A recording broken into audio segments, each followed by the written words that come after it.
दुआरा पीपा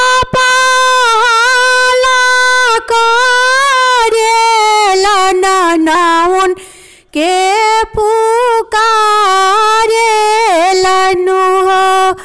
दुआरा पीछा आला करेलन सुना मारे नाउन हो। जल्दी से ओढ़ावना चादरिया बत धिया वापा होना हो। एतना बचना बेटी सुनाली सुनही नाही पावेली हो।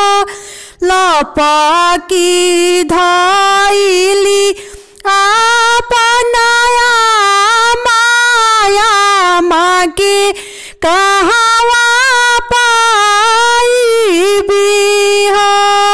लपकी धइली अपन चाची के कहवा पाइबी हो। आइला पर भेटाइया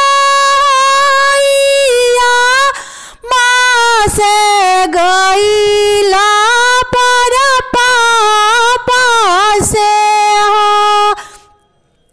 आइला पर भेटाई चाची से गइला पर चाचा से हो। छूटी जाई है सखी सब के संगवा सखी के कहवा पाइबी हो।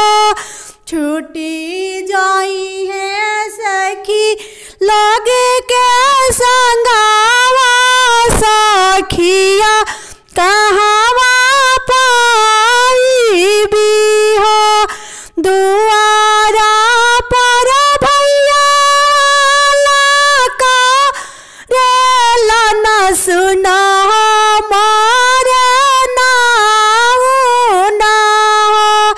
जल्दी से ओढ़ावा ना चादरिया बता दीदी पाहुना हो। जल्दी